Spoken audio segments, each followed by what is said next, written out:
Hi, so my name is Brandon Young, and I did research on the effect of Christianity on mental health. I found lots of really interesting insights on this topic, lots of which I couldn't fit into the paper nor into this presentation, but I'll do my best to share as much as I can. So the thesis is that although practicing Christianity has been known to be the cause of mental health disorders, such as scrupulosity, anxiety, and depression, specific teachings in Christianity can improve one's mental health by meeting the psychological need of security. So I define security as the state of being relatively free from danger, fear, or anxiety, being protected or feeling safe and stable.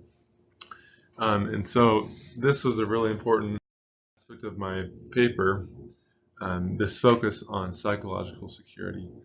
I first studied Maslow's hierarchy of needs, which is essentially the needs that each of us have in order to be mentally stable or mentally healthy. And I focused on security mostly because it's so fundamental to mental health. Love and belonging is helpful, and the physiological needs such as water, food, shelter, they are also critical. But a lot of the teachings of Christianity focus on meeting this need of security. So the specific teachings that I focused on are health codes, well-considered decisions, and concern for others, especially an inclusive concern for other people. Okay, now we'll dive into Christian health codes. So the research has shown that individuals who follow Christian health codes, specifically those that guard against addiction, have more positive mental health.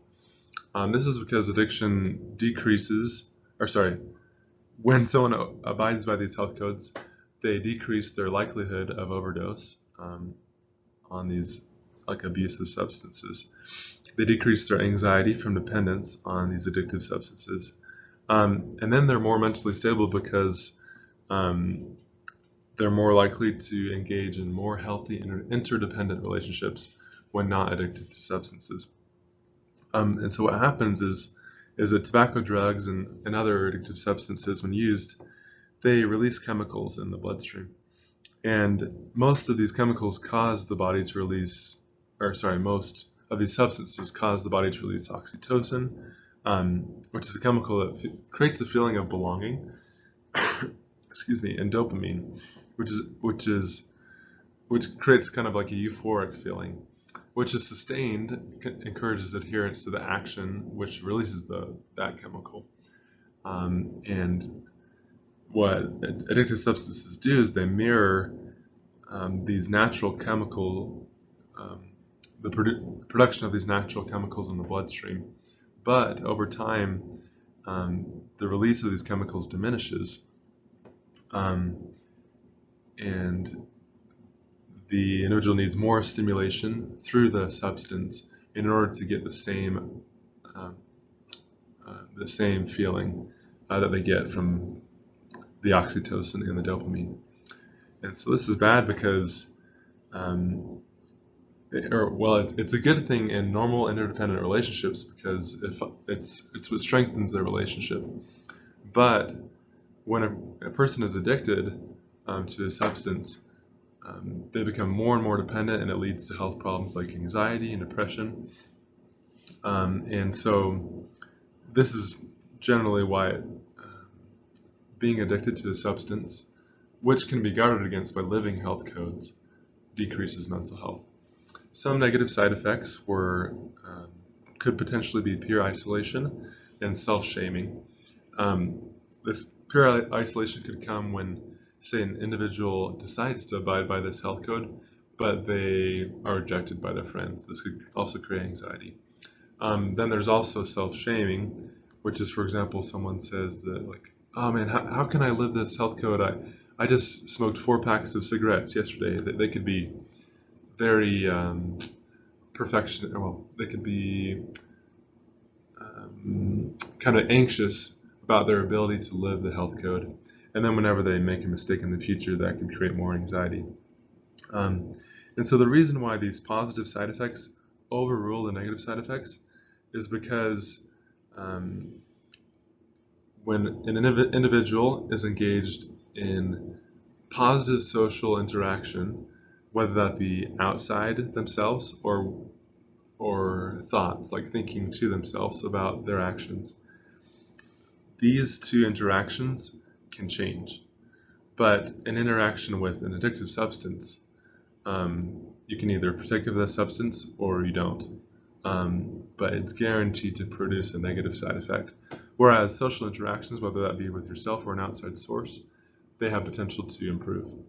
And that's one of the reasons why the positive side effects of abiding by Christian health codes are more influential in determining mental health than the negative. Now we'll talk about well-considered decisions.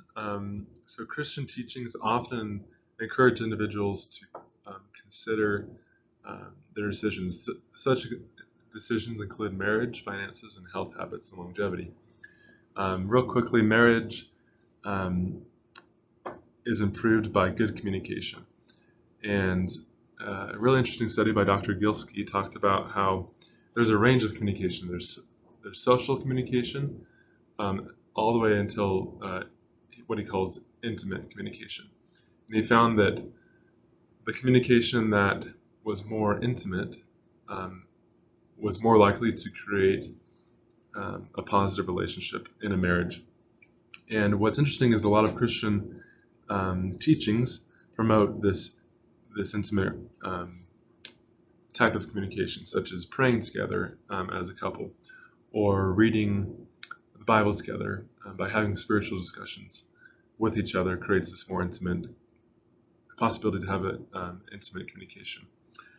Finances, there's a lot of studies that show the impact of finances on mental health.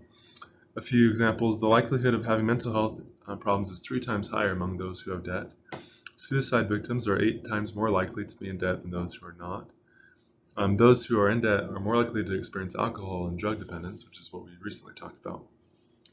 And then that ties into health habits and longevity, are among other decisions that Christian teachings help an individual make well. The Christian teaching of inclusive concern for others, they found that 2 ways that Christians show love for others is through service and empathetic listening. And the oxytocin and dopamine levels were generally higher, which helped improve mental health among individuals that abided by this Christian. So as a conclusion, we found that there's a need for more publication and discussion on mental health, as this helps us recognize mental illness and also helps individuals receive treatment. Future studies could include other Christian teachings that have positive effect on mental health. Thank you for listening, and I hope you've enjoyed.